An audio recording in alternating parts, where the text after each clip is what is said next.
네, 오늘로 대선이 이제 나흘 앞으로 다가왔습니다. 사전투표가 지금 진행 중이죠. 이 초박빙 판클 속에서 후보들은 막판 표심 잡기에 분주합니다. 민주당 선대위, 국민의힘 선대본부의 입장과 함께 정치 전문가와 뜨거운 쟁점들을 자세히 짚어보도록 하겠습니다. 네, 박성준 민주당 선대위 대변인, 김은혜 국민의힘 선대본 공보단장, 최병묵 시사평론가, 김관욱 정치학 교수 나오셨습니다. 안녕하세요. 네, 안녕하세요. 반갑습니다. 안녕하십니까. 네. 주제 바로 보시죠. 자, 먼저 이 대선 후보들의 유세 현장의 쟁점부터 좀 짚어보겠습니다. 어제 유세 현장에서 이재명 후보의 이 나라에 도둑이 많다는 발언, 이 논란을 나왔습니다. 이재명 후보와 윤석열 후보의 관련 발언부터 들어보겠습니다. 누가 그랬지 않습니까? 저도 동의하는 말인데 나라에 돈이 없는 게 아니라 도둑이 너무 많다. 도둑이 선량한 도둑 잡는 사람한테 도둑이라고 뒤집어 씌우더라. 이런 이게 정치입니다, 이게. 이 나라에 돈이 어디 있습니까? 민주당 정권이 다 제껴서 이제 국채를 발행해야 쓸 수 있는 것입니다. 도둑놈이 많다고요? 누가 도둑입니까, 여러분? 국민의 재산을 약탈한 사람이 누굽니까? 정말 뻔뻔하기 이를 데 없습니다. 같은 경쟁하는 대선 후보로서 참 창피하고 부끄럽습니다, 여러분. 자, 이재명 후보가요. 누가 그랬는데 이 나라에 도둑이 많다, 너무 많다 이런 발언. 어떤 배경에서 나온 거고 또 허경영 후보의 주장을 인용한 것이라는 이 논란에 대해서는 먼저 박성준 의원께서 먼저 좀 설명을 좀 해주시죠. 이재명 후보가 이제 저 말씀을 하셨는데 저는 예. 이제 통치의 기본이 뭐냐 보면 이제 과거에서부터 문제가 됐던 것을 현재 해결하는 게 이제 통치의 기본인데 예. 크게 봐서는 이제 두 가지라고 할 수 있습니다. 경제적인 문제에서의 어떤 불평등 문제가 있고 사회적인 어떤 부패 문제를 해결하는 데 있어서 통치라고 할 수가 있고 이제 정치인의 가장 기본 덕목이라고 할 수 있겠죠. 예. 이재명 후보 입장에서 봤을 때 우리 사회에 가장 여러 가지 이제 문제가 있겠지만 이번에 이제 대장동 문제를 봤을 때 실제 부패 문제가 있는데 화천대유라고 하는 형태에서의 공공개발을 이재명 후보가 그동안에 추진해 왔는데 알고 봤더니 민간개발을 추진했던 세력들이 분명히 있더라. 이 세력들이 그야말로 도둑이고 이것을 뿌리 뽑아야만 한국 사회의 어떤 근본적 문제를 해결한다라고 하는 취지에서 말씀했다고 볼 수 있습니다. 네. 지금 앞서 윤 후보는 보신 것처럼 누가 도둑인지 부끄럽다고 했습니다. 이 후보의 나라에 도둑이 많다. 이 주장 단장님은 어떻게 보셨습니까? 국민 여러분들이 아마 어제 이재명 후보 이야기 들었으면 적반하장이다라고 생각을 했을 것 같아요. 저 도둑론을 이재명 후보가 대장동 얘기할 때 주로 얘기하셨죠. 예. 그렇지만 원주민 분들의 땅을 빼앗고 그다음에 입주민들의 비싼 분양대금이 화천대유의 종잣돈이 됐죠. 예. 그 도둑들의 그랜드 플랜, 즉 대장동의 설계는 이재명 후보가 했다고 이미 자임하지 않았겠습니까? 그렇기 때문에 이 권력을 이용해서 패밀리들의 사익을 부추기게 하는데 활용이 됐다면 그 권력이야말로 도둑이라 할 수 있다는 윤 후보의 말이죠. 그래서 지자체장으로서 특히 성남시와 경기도지사로 성과가 있다고 하지만 도둑들에게 한 판을 벌여준 그 이재명 후보의 인허가부터 그분의 유능은 누구를 위한 유능인지 국민들이 다 알고 계실 거라고 생각합니다. 예, 지금 유능 이야기해 주셨는데 이 후보 유능한 경제 대통령을 내세우면서 성남시장 시절 이 성과를 내세웠습니다.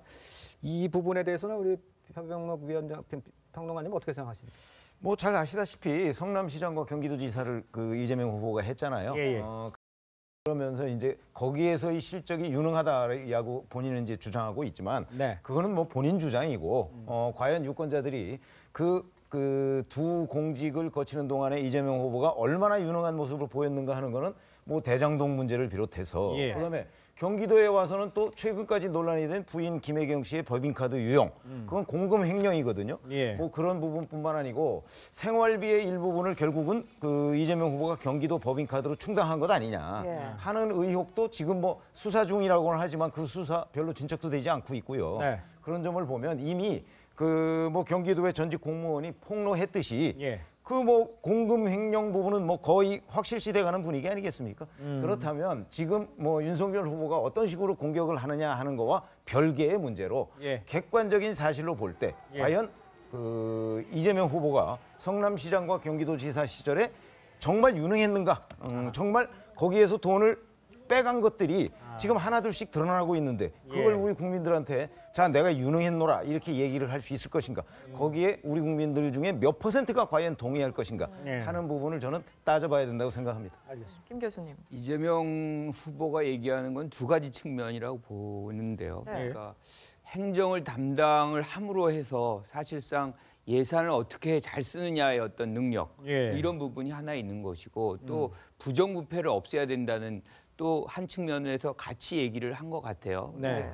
우리가 이제 유능하냐 무능하냐 이제 그 부분에 대해서 검증된 부분이 있어요. 성남시가 아마 이 후보가 시장이 될 때 부채가 7,300억 가량이 있었습니다. 그래서 모라토리움을 뭐 선언을 한다 뭐 이런 온갖 이제 얘기들이 많았었던 굉장히 어려웠던 시정이었어요. 네. 그거를 아마 3년 절반 정도에서 3년 반 정도에 다 갚습니다. 그래서 실질적으로 재정 상태를 굉장히 좋게 해요. 네. 그것들이 실질적으로 이제 성남 시민들한테 평가를 받는 것이고 예. 또 본인이 자주 얘기하는 것 중에 하나가 교복을 못 입어봤다 그랬잖아요. 그래서 무상교복 같은 것들을 실천을 합니다. 네. 이런 것들은 시민들의 어떤 호응을 굉장히 많이 얻었던 것이고 예. 또 부패 관련해서 이제 얘기하는 것은 아까 뭐 법인카드 말씀하셨지만 지금 윤석열 후보 주변에서 나오는 얘기들이 굉장히 많아요. 그러니까 예컨대 부인 같은 경우는 주가 조작 지금 도이치모터스 주가 조작 혐의가 굉장히 심각하게 여러 가지로 나오고 있고 그것도 어머니, 그러니까 장모죠. 윤 후보의 입장에서는 장모와 같은 시간에 이렇게 거래를 해가지고 예컨대 조작에 참여한 그런 의혹들이 지금 마구 나오고 있거든요. 네. 이런 것들은 뭐 상당한 사람들의 어떤 피해를 입히게 되는 배경인 것이고 또 한 가지가 이제 장모 같은 경우는 뭐 잔고증명 위조 뭐 혐의라든가 너무 많은 것들이 지금 나와 있는데 이러한 부분들이 실질적으로 이제 윤 후보 주변에 있는데 이것들을 정리를 안 하고서 지금 공정과 상식을 얘기하고 있는 부분들이 사실은 뭐 국민들한테 얼마나 소구력이 있겠는가 하는 생각이 좀 드는 거죠. 네, 김은혜 선생님. 아마 유능이라는 포인트가 이재명 후보가 이번에 강조하고 싶은 것 같아요. 그렇지만 정말 유능했었나? 경기도지사 시절에 보면 이분의 그 경기도에서의 경제활동 참가율을 보면 8개 단위 재임 기간에 추락을 했습니다. 네. 기초생활수급자 같은 경우에도 45%가 넘었죠. 17개 시도 중에 평균이 34%였는데 그거를 넘어선 겁니다. 예. 그럼 뭐를 위한 유능이었나?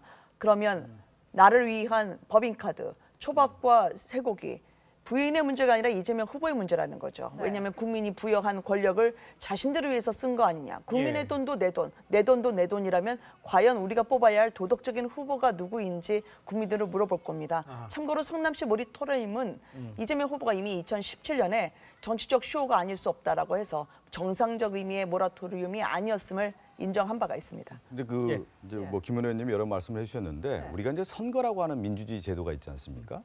그러면 어떻게 검증을 받냐면 유권자의 심판을 받는 게 선거예요.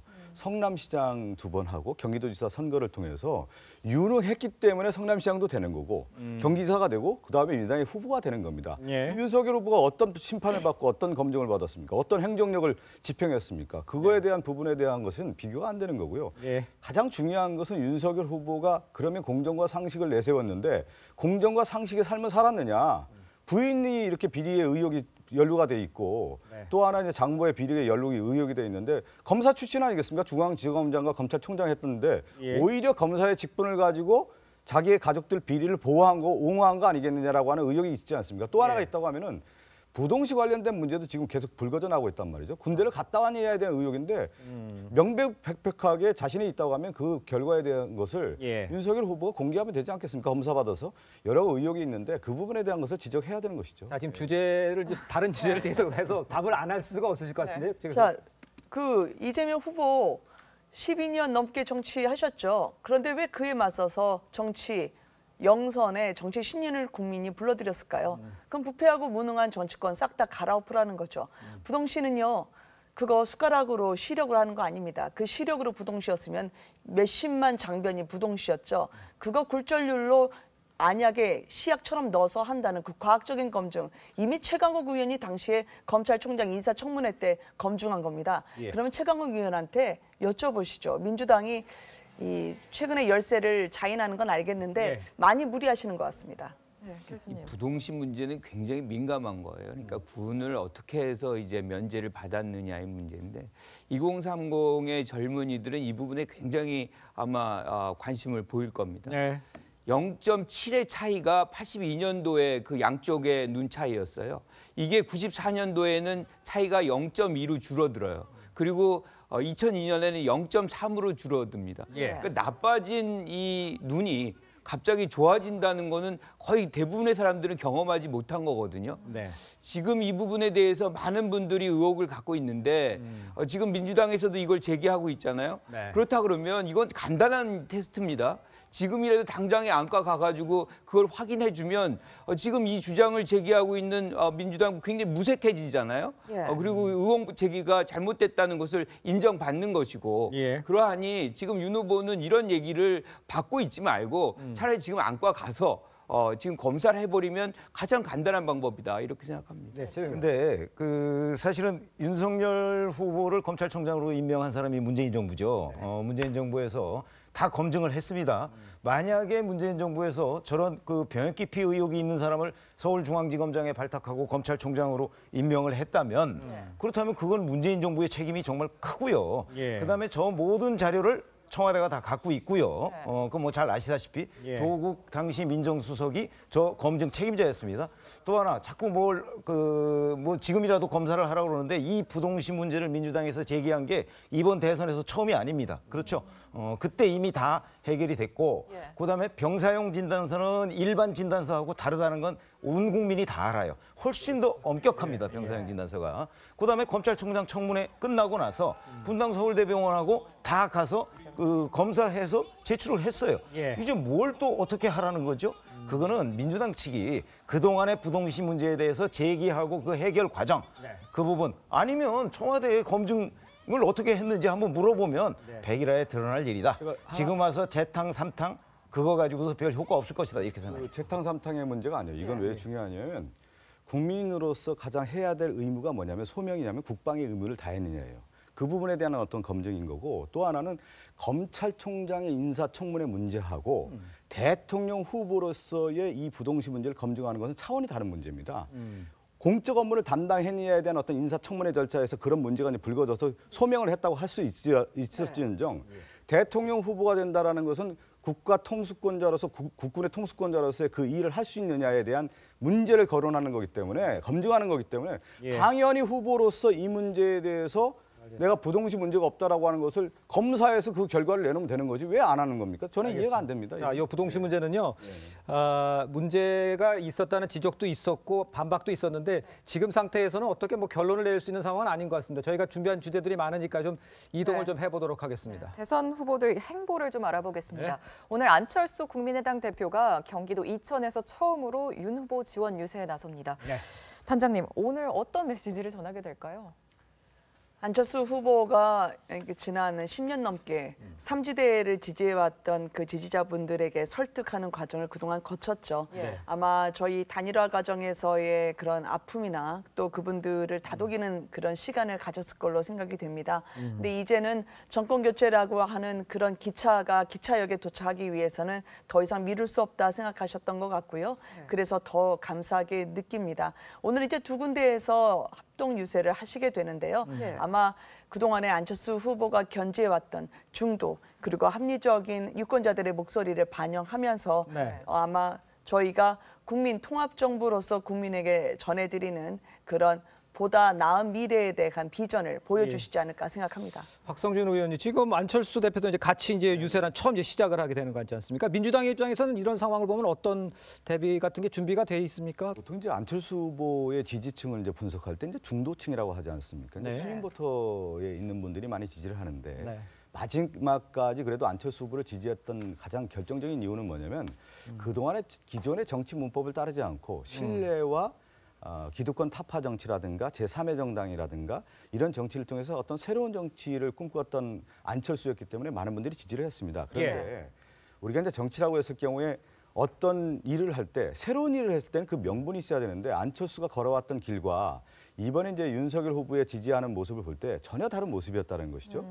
그랬을 경우에 안철수에게 주어졌던 그 신뢰의 이미지가 과연 계속해서 갈 수 있느냐. 그래서 유세 현장에 있을 때 안철수 후보가 윤석열 후보에 지지를 했을 때 플러스가 나는 것이냐. 예. 그 부분은 좀 따져볼 필요가 있다고 봅니다. 결국은 가장 중요한 것은 안철수의 중도 지형은 중심을 지켜왔던 세력이었는데 예. 그 중심이라고 하는 것은 신뢰의 영역이거든요. 예. 근데 안철수 후보가 신뢰의 영역을 깼기 때문에 만약에 유세 현장에 갔을 때 그만큼 국민의힘에서 예상한 만큼 시너지가 날지는 저는 그렇지는 않다고 봅니다. 알겠습니다. 자, 저희는 다음 주제로 좀 넘어가 보도록 하겠습니다. 자, 지금부터는요, 사전투표에 대해서 이야기를 나눠봐야 될 것 같은데요. 대통령 선거 사전투표 첫날인 어제 4일이었죠. 최종 투표율 역대 최고치인 17.57%로 집계가 됐습니다. 대선 후보들도 사전투표를 마쳤는데요. 직접 화면으로 좀 만나보겠습니다. 촛불을 들고 광화문과 시청 앞에 모이셨던 수많은 국민들을 생각했습니다. 정치는 국민이 하는 것이고 승리는 언제나 국민의 몫입니다. 투표율이 높다고 해서 특정 진영에 유리하다 이런 공식이 깨진 것 같습니다. 검찰총장을 그만둔 지 딱 1년 되는 날입니다. 이 나라의 자유민주주의와 국민 보호에 최선을 다하겠다고 말씀을 드렸습니다. 반드시 투표에 참여해 정권 교체를 통한 새로운 대한민국을 만들어 주십시오. 높은 사전투표율이 승리의 발판이 됩니다. 양당 기득권 정치를 다당제 책임 연정으로 바꾸는 대전환의 선거입니다. 우리 시민 여러분들께서 소신 투표해 주시고 자, 오늘 사전 투표율도 이제 9시 기준으로 20.17%로 지난 대선보다 7% 정도 높은 상황입니다. 자, 최병민 의원님, 사전 투표율 이렇게 역대로 높은 이유, 또 이런 것들은 어떤 영향을 미칠 거라고 볼 수가 있을까요? 그렇죠. 아니 기본적으로 여론조사 결과를 보면 사전 투표를 하겠다는 게 이재명 후보 지지층에서 한 2배 정도는 높아요. 네. 그러니까 아마 이재명 후보 지지층이 사전 투표에 많이 나갔을 것이다 하는 거 우리가 짐작을 할 수가 있는 대목인데 예.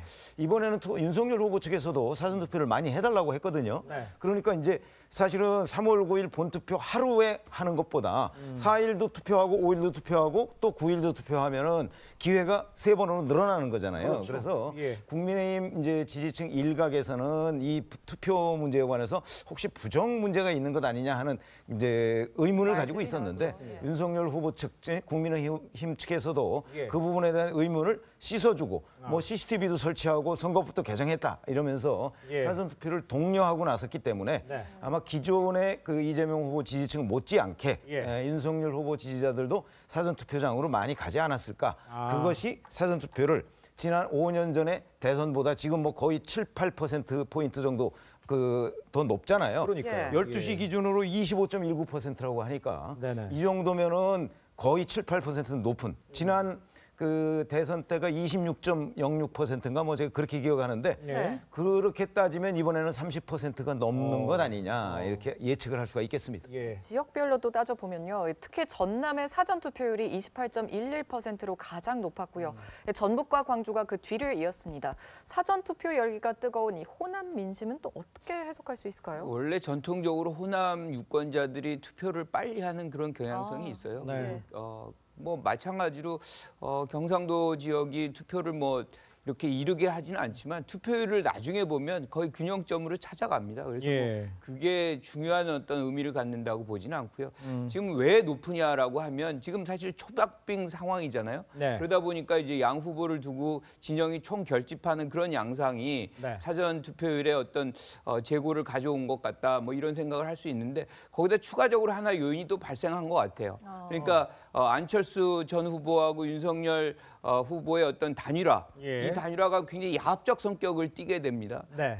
그 과정이 굉장히 불투명하고 혼선과 혼선을 거듭하는 이런 양상이 국민들에게 굉장히 답답함, 불쾌함을 주는 그런 장면으로 이어졌고 거기다가 명분도 뚜렷지가 않아요. 그러다 보니까 이게 국민들을 위한 단일화인지 도대체 누구를 위한 단일화인지 모르겠다는 그런 생각들이 굉장히 많고 특히나 안 후보는 지속적으로 완주를 약속했어요. 그런데 그거를 그냥 손바닥 뒤집듯이 이렇게 하는 것이 결과적으로 유권자들의 어떤 분노를 지금 자아내고 있어서 사실은 지금 어떻게 보면 이 야합적 단일화를 심판하는 그런 성격의 투표 경향성이 굉장히 이제 커졌다. 그것이 어떻게 보면 이제 사전 투표율을 좀 제고시키는 그런 효과도 있겠다 이렇게 봅니다. 예상은 이제 사전 투표율이 높아질 수밖에 없는 구조입니다. 왜 그러면 양자 구도가 워낙 강하게 되고 진영 싸움이 이제 더 치열하기 때문에 이 투표에 이제 참여율이 높아질 수밖에 없는 이제 그런 모습인데 과거에 이제 투표율을 분석할 때 우리가 보면 이제 지역 투표라든가 이념 투표, 이제 보수 진보의 어떤 이런 진영을 가지고 우리가 투표율을 많이 봤는데. 이번 선거의 가장 큰 특 중에 하나가 이제 세대 투표거든요. 그러니까 30, 40대, 40대, 뭐 50대, 60대 얘기하는데 민주당 같은 경우는 한 40, 50대 지지율이 그동안 높았고 그다음에 60대 이후에는 이제 국민의힘이 높았는데 지금 남아있는 이제 30대의 투표층이 어떻게 나오느냐. 아마 이제 사전 투표의 어제와 오늘의 그 결과를 보면은 전체적인 추이의 방향이 어떻게 나올지는 좀 읽을 수 있을 것 같습니다. 그래서 사전 투표율이 높았는데 우리 뭐 민주당에 유리하다, 국민의힘에 불리하다 이런 건 아닌 것 같고요. 조금 더 세밀하게 보면은 이 세대 투표가 어떻게 나왔느냐 그 부분을 좀 본다고 하면은 그 전체적인 어떤 추세를 알 수 있을 것 같습니다. 지금 예상으로는 그러니까 세대 투표 경향을 궁금해하신다는 뜻은 젊은 틈이 많이 할 수 있는 확률이 예를 높다 들면 이렇게 이런 보시는 거죠. 거죠. 이제 30대가 어떤 투표를 했느냐, 많이 왔느냐 그 부분을 좀 볼 필요가 있을 것 같고 또 20대가 얼마큼 왔느냐 만약 한다고 하면 그 전체적인 추세를 한번 읽을 수 있을 것 같습니다. 대선 후보 저는 심판 선거를 말씀해 주셨길래 무능하고 부정부패 그리고 내로남불의 민주당 정권에 대한 심판 선거라고 규정을 하고 있고요. 왜냐하면 지금 저희의 단일화를 야합, 혹은 이제 어저께는 협박이라는 말까지 나왔었었는데 그거는 민주당 쪽에서 과거에 문재인 대통령 그리고 안철수 후보 간의 단일화를 아름다운 단일화라고 했거든요. 근데 거기는 아름다운 단일화고 우리 국민의힘 단일화는 추한 단일화냐. 그거는 국민들이 보실 땐 전형적인 내로남불의 지난 5년을 비춰주는 거기 때문에 이 부분은 이제 그만하시라라고 이야기를 하실 것 같고요. 아무래도 표의 결집이라고 하는 건 효능감, 내가 이제 투표를 하지 않으면 이기지 못할 수 있겠다라고 하는 많은 분들의 정권교체 열망이 반영될 수도 있다라고 생각합니다. 저 사전 투표율이 높은 것이 단지 민주당을 위해 좋게 나오지는 않을 것이다라는 얘기를 하시는 장담할 수 없다는 측면에서 저도 박 의원님과 똑같습니다. 다만 저희가 지난 5년 전 대선에 비하면 사전 투표율이 높기 때문에 그만큼의 저희 쪽의 지지자분들도 나오시고 계신 것 같다라고 추측합니다. 알겠습니다. 이 대선 후보들이 사전 투표를 배우자와 함께 할지도 관심이었는데 윤석열 후보 배우자 김건희 씨 혼자 투표했습니다. 직접 보시죠.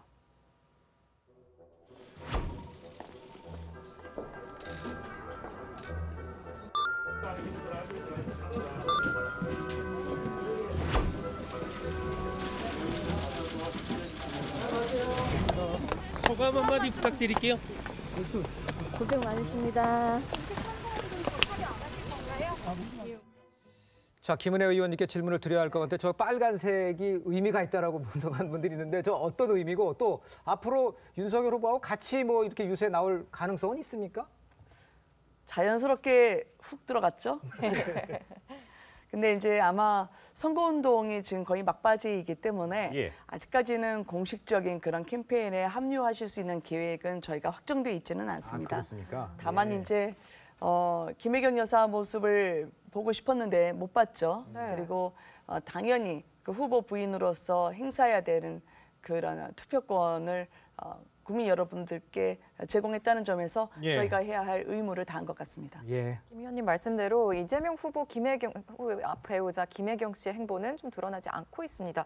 투표 뭐 계획이 어떻게 되는지. 저도 뭐 그 관련된 내용은 좀 잘 모르겠고요. 당연히 이제 투표하지 않겠습니까? 뭐 오늘이다 아니나 뭐 본투표에서 하겠죠. 그렇게 하고 이제 그 워낙 지금 대선에서 배우자에 대한 부분에 이제 관심이 많기 때문에 그런데. 누구나 뭐 투표를 하는 것은 당연한 거고요. 그 일정이 나오면 또 아마 보도가 되지 않을까 싶습니다. 알겠습니다. 자, 이것도 하나 좀 짚고 넘어가야 될 것 같은데 사전 투표 현장에서 지금 이 파란색 그 장갑 이게 이제 투표 사무원들이 사용해서 이제 논란이 됐지 않습니까? 이걸 좀 정리해 주시죠, 간단하게. 글쎄요. 근데 잘 그 아시다시피 지금 정당이 색깔이 다 있습니다. 그렇죠. 뭐 대표적으로 보면 민주당이 파란색이고 네. 그다음에 이제 국민의힘이 빨간색이고 뭐 정의당이 노란색이고 뭐 이런 게 있지 않습니까? 예. 그러니까 이 선거 사무 뭐 복장뿐만 아니고 뭐 포스터나 이 모든 현수막이나 이런데 네. 그 색깔을 표시하는 것들은 선관위에서 굉장히 신중하게 검토를 해서 결정을 해야 된다. 예. 그런데 사무원들의 옷과 장갑이 파란색이다.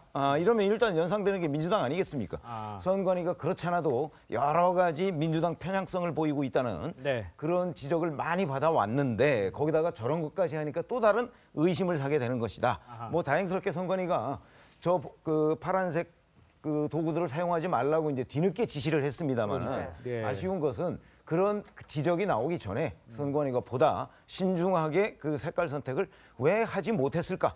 과거 선관위는 그렇게 해왔거든요. 근데 이 문재인 후보 정부 이 기간 동안의 선관위는 그렇지가 못해요. 뭐 그게 의도가 있는지는 저희가 뭐 확인할 수는 없겠으나 네. 왜 유독 문재인 정부의 선관위가 이렇게 문제를 일으키는가 하는 부분에 관해서는 많은 유권자들이 아마 의문을 가지고 있을 것이다 이렇게 생각합니다. 알겠습니다. 방호장갑의 색깔을 갖고서 이렇게 논쟁이 된다는 게 참 어이가 없는 거예요. 예. 그러니까 우리 유권자들이 방호 장갑의 색깔로 후보자를 선택한다? 저는 뭐 이 정도 된다고 얘기를 하는 것 자체가 사실은 설득력이 전혀 없다고 생각을 해요. 예. 오늘인가요? 박근혜 전 대통령이 투표를 했는데 곤색 옷, 뭐 푸른색 옷을 입었다 그래요. 그러면 그게 어떤 의미를 갖나요? 그것도 뭔가 시그널로 보여지는 건가요?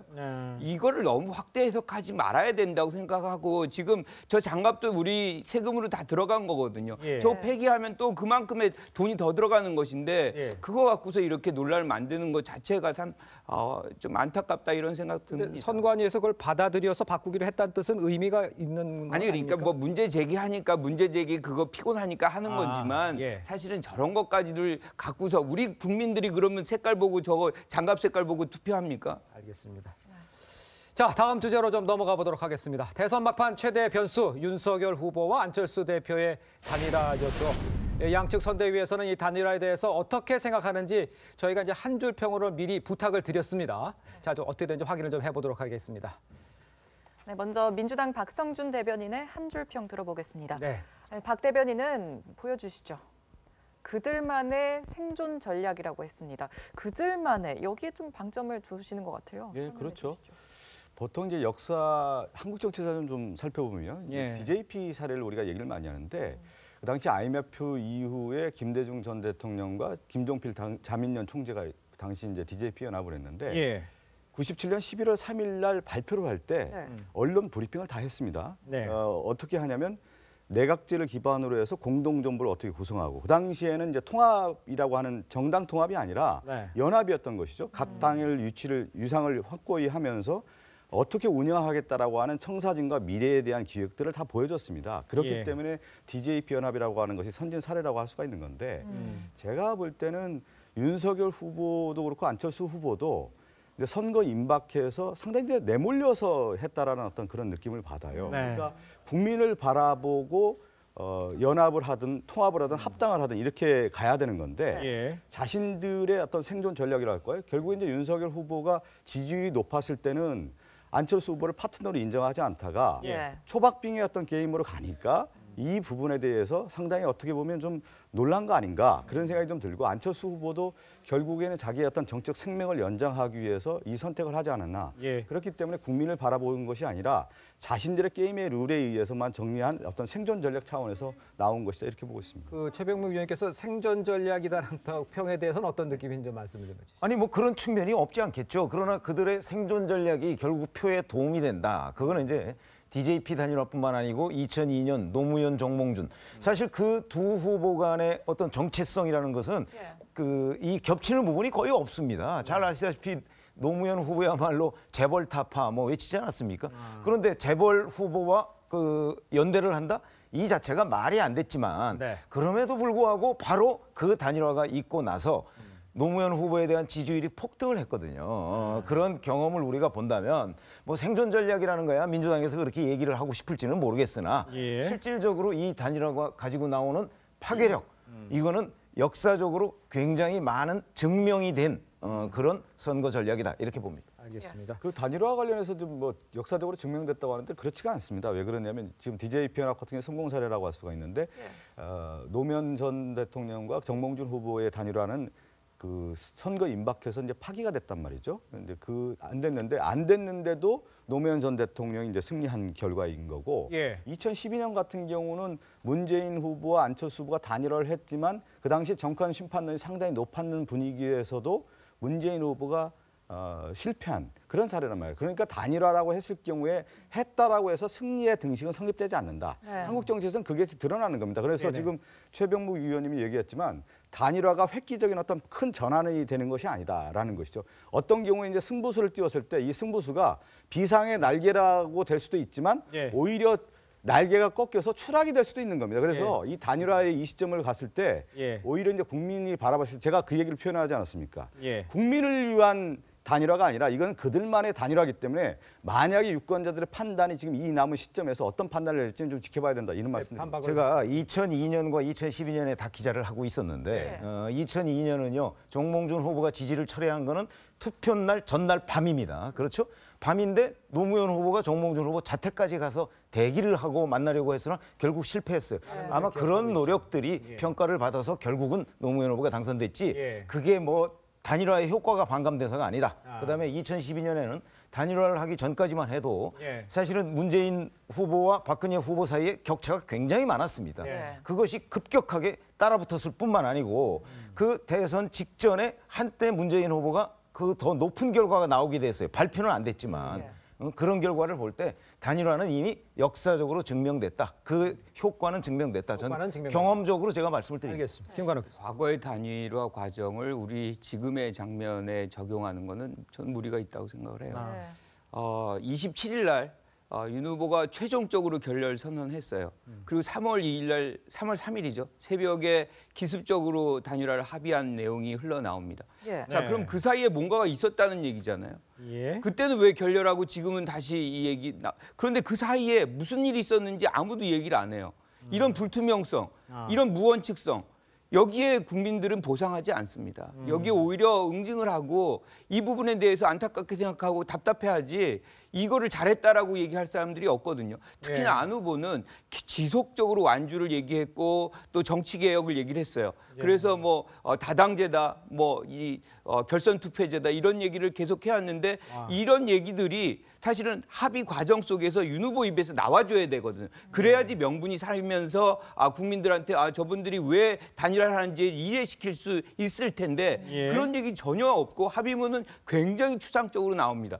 그리고 지금은 합의문에서 나온 얘기마저도 지금 국민의힘의 안철수, 이준석 대표라든가 지금 김기현 원내대표 같은 경우는 그건 안 후보의 생각일 뿐이다.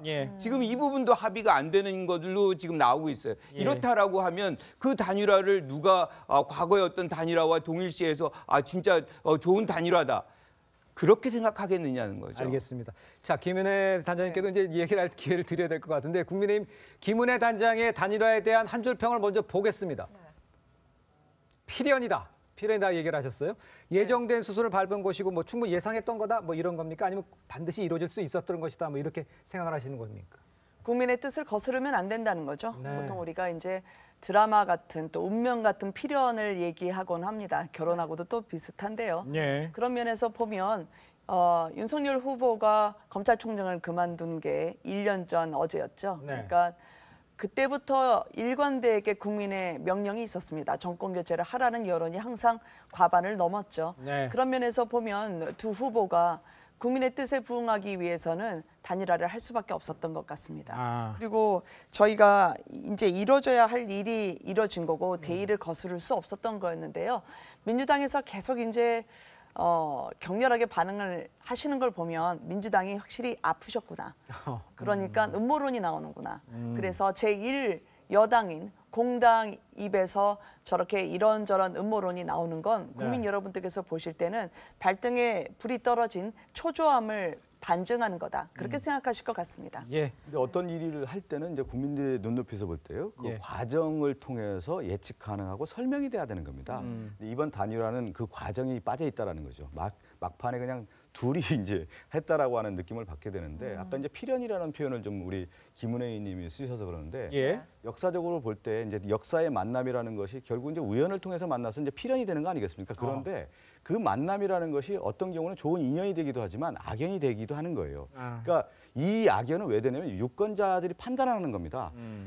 저는 안철수 후보와 윤석열 후보의 단일화가 뭐 역사적 필연이다 이렇게 보지는 않습니다. 왜 그러냐면 결국은 국민들이 바라볼 때 방향성에 대한 부분이요. 새로운 대한민국을 만들기 위해서 어떤 청사진을 걸 것이냐. 내용을 담아야 되는데 단순하게 이벤트만 있더라는 거예요. 하나의 어떤 드라마적인 요소만 만들었지 결국 국민에게 다가갈 수 있는 콘텐츠가 없다라는 거예요. 예.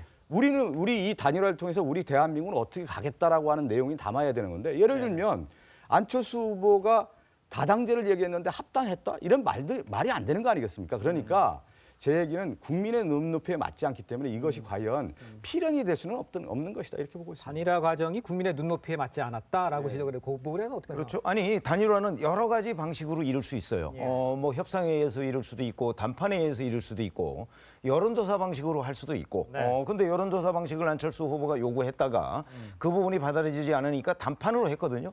그거는 어느 방식이 제일 좋다 이거는 없습니다. 거기에 무슨 원칙이나 뭐 이런 것이 있는 건 아니다. 어느 방식이든 국민들한테 보여주고 그걸 실천할 수 있으면 된다. 그래서 안철수 후보가 이 공동선언에 보면 실행력 얘기를 많이 했습니다. 네네. 거기다가 뭐 미래정부, 혁신정부 뭐 이런 얘기를 많이 하고요. 뭐 과학강국 얘기도 했습니다. 저는 그 공동선언문의 상당한 부분에 안철수 후보의 비전과 철학이 담겨 있다고 봅니다. 예. 그렇게 된다면 뭐 구체적으로 몇 석을 어떻게 나눠 갖고 하는 것보다 네. 안철수 후보의 비전을 윤석열 후보가 받아들여서 그걸 새 정부에서 구현하겠다는 그런 정신이 훨씬 더 중요하다. 그런 부분에 대해서 아마 유권자들이 평가하고 그다음에 뭐 표를 주지 않을까 이렇게 보는 거죠. 예. 안철수 후보가 10년 전에 정치 시작하면서 내놨던 슬로건이 있습니다. 문제를 만드는 정치가 아니라 문제를 해결하는 정치라는 거죠. 그래서 해결할 수 있는 안철수 후보에게 이제 기회가 주어져야 된다 생각하고요. 예. 이재명 후보 측도 상당히 많이 접근한 것으로 알고 있습니다. 예. 좋은 단일화 이재명 후보 측에서 들으려면 네. 이재명 후보하고 한 것만 좋은 얘기 들을 것 같습니다. 민주당이 많이 힘든 것 같네요. 알겠습니다. 김관람 교수님 짧게 마무리. 국민들이 관심 있는 부분들이 그 과정의 원칙성이거든요. 그러니까 지금 이것이 국민적인 동의를 얻어서 단일화가 이루어졌느냐 할 때 그 단일화의 효과가 긍정적으로 나옵니다. 네. 그런데 이렇게 기습적으로 굉장히 혼란스러운 과정을 통해서 국민이 배제된 상태에서 단일화가 이루어지면 예. 그때부터는 플러스가 아니라 마이너스가 되는 거예요. 왜 우리가 배제된 단일화를 마음대로 하느냐 이렇게 이제 분노하는 거거든요. 예. 저는 그래서 그 부분은 결국에는 이제 국민의 몫입니다. 네. 어떻게 판단할지. 예. 저는 그걸 지켜보겠습니다. 알겠습니다. 국민이 어떻게 판단할지 좀 양쪽 모두 다 지켜보는 상황이 됐습니다. 자, 네 분과는 여기서 인사 나누겠습니다. 고맙습니다. 감사합니다.